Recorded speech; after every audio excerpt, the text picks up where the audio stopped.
All right, hey, what's up, everybody? Mike Lindsley back with you for 9 Minutes with me on IGTV, YouTube, and Facebook, a special Monday edition here. Usually it's Tuesday, but I'm going to be out of town tomorrow and Wednesday, and so here I am at the Phoenix Sports Restaurant, the Monday edition, and to my left, they've got the amazing lunch buffet. You can't beat it. Best in town. If you're in and around Central New York, get here. They've got a lunch buffet to die for, $9.95. It includes a coffee or soda, and it depends on the day, but they've got everything from your stuffed shells to some meatballs to sausage, peppers, and onions to hot dogs to you name it. They've got it, and a lot of times they'll have that nice Italian bread with the butter, and of course your other Italian favorites as well. So get down here for the buffet, and of course you can check out brunch here at the Phoenix Sports Restaurant every single Sunday as well. We were here this past Saturday. We were checking out the Belmont. We were hanging out, watching some races before that. A really fun day, and of course Sir Winston captured that Belmont really in impressive fashion, surprising fashion to say the least, but it was just a terrific run by Joel Rosario, and we're looking forward to hopefully our next event here at the Phoenix Sports Restaurant and next door at the OTB. Well, I want to get into the NBA Finals a little bit here on this video. I want to talk about Kevin Durant, and I want to talk about how stunning this NBA Finals really it has been. For me, I never imagined, even without Kevin Durant, that the Toronto Raptors would be up 3-1. But the flat-out reality is they're better across the board, and they're deeper. They're a lot deeper than I thought with guys coming off of the bench. Now, with all due respect to Quinn Cook and Livingston and company on that Warrior team, there's a lot more guys for the Toronto Raptors who can hurt you in a lot of different ways. When you take a look at guys coming off the bench like Van Vliet and others, and they've got a host of forwards who can do a great job and spell people like Marc Gasol and others, this Toronto team is extremely versatile, and certainly one of the better, deeper Eastern Conference teams that we've seen in an awfully long time. I just didn't expect a 3-1 lead for Toronto. I picked Golden State to win this thing in 5, even without Kevin Durant. I planned on Kevin Durant not even playing in this finals, and perhaps lacing him up for the final time that we'd already seen all of his time in Golden State, assuming that he won't come back to Golden State. I don't think there should be an assumption one way or the other. He's going to go test the market and see what he wants. But this NBA Finals has just been absolutely stunning to me in the way Toronto's played. I was so impressed with Toronto in terms of when they played the Philadelphia 76ers and when they played the Toronto Raptors. They really took advantage of some great play and some domination on defense. This team, I think, has played the best defense in the NBA playoffs, period, end of discussion. When you look at Kawhi Leonard, you look at Pascal Siakam, you look at a lot of these other guys, Marc Gasol, guys can just get it done. And again, as I mentioned, their bench players are really good. They're not just good, offensively shooting threes and all that sort of thing. Fred Van Vliet off the bench. You've got so many guys who can get it done. And this Toronto team has just been wildly impressive. Now, to Kevin Durant, you wonder if this guy is going to play in Game 5, which is tonight. I don't know. I think it's a total coin flip. I'm not inside the walls. I don't cover the team. But it seems to me that if he was going to come back at all, it would be indeed for an elimination game, which is what the Warriors have here. They've got to try and win 3 games in a row. Do you try to bring him back, even if he can't play at 100%, just to play with the psyche of the Toronto Raptors? Is that something that Steve Kerr will try to do? Will they maybe wait and not start him, suit him up, and then play him off the bench? I'm not really sure. But what I do know is that the 2 guys who have to just come out and just dominate the for the Warriors tonight, it's the Splash Brothers. It's Steph Curry and it's Klay Thompson. These 2 guys have to be really good. Klay Thompson, of course, was injured in the last game.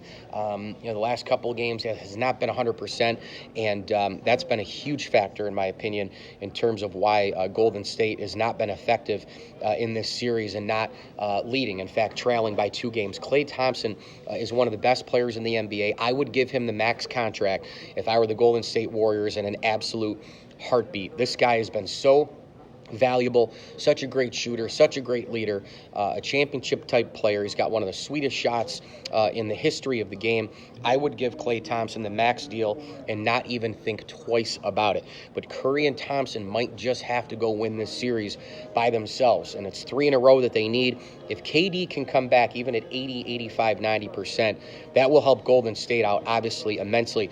And, there is a feeling in this NBA Finals, in my opinion, that maybe we were cheated a little bit, right? Maybe we were maybe we lost a lot without Kevin Durant in there. And the reason I say that is not for the fact of Kevin Durant playing for the Golden State Warriors and then winning another championship, but I'm saying it for the sheer fact of the matchup between Kawhi Leonard and Kevin Durant. Could you imagine those two guys going at it head to head, toe to toe, punch for punch, pound for pound? Absolutely, positively remarkable what that matchup could have been like. Kawhi Leonard would have probably guarded Kevin Durant quite a bit. You look at Kevin Durant, maybe he gets on the outside to kind of try to heckle Kawhi Leonard and stop him from penetrating. It is an absolute it's an absolute disgrace, honestly, that we weren't able to see this in this NBA Finals. It's absolutely disappointing, but such is life with sports, such is life with injuries, and we'll have to see if Kevin Durant can come back here. Now, my final thought on the NBA Finals is this.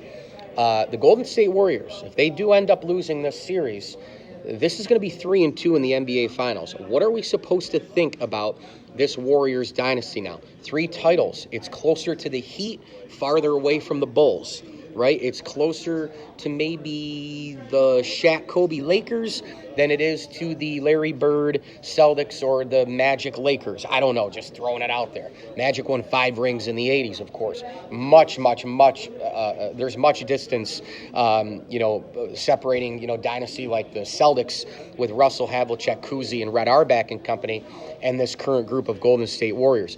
Still, of course, getting to 5 finals, winning 3, uber impressive, fine, great, but 3-2, a little bit different than 4-1 or 5-0. And this is another reminder of what was so impressive with Michael Jordan. He was 6-0 in the NBA Finals. That Chicago Bulls unit with Bill Jackson and Michael Jordan and Scottie Pippen and Horace Grant, and then later Dennis Rodman and company and Tony Kukoc.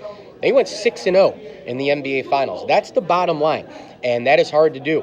The Golden State Warriors right now, they're kind of in an interesting spot. If they lose this series, how do we throw them into the rain here with the dynasties? Again, I think they're closer to a Shaq Kobe Laker dynasty. I think they're closer to the LeBron James, Chris Bosh, Dwayne Wade Heat than they are to the Lakers of the 80s and certainly the Bulls of the 90s winning those 6 championships.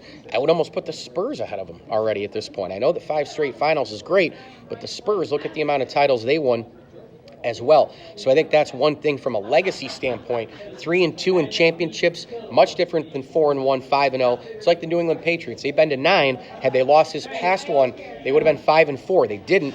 They're now 6-3. There's a little bit of a gap there now. You go to several Super Bowls, maybe you win 1, you lose 3, or 1-3. I don't want to talk about 0-4 with the Bills, but other teams. You look at the Steelers, you look at the Packers, you look at a lot of these other teams. You play the numbers game, and I understand that you're going to lose a championship eventually, unless you are Jordan's Bulls or you are a couple of other dynasties that have just been absolutely ridiculous through the years. But you're going to play the numbers game. You're going to see how it goes. But in this particular instance with Golden State, it's just really interesting to see.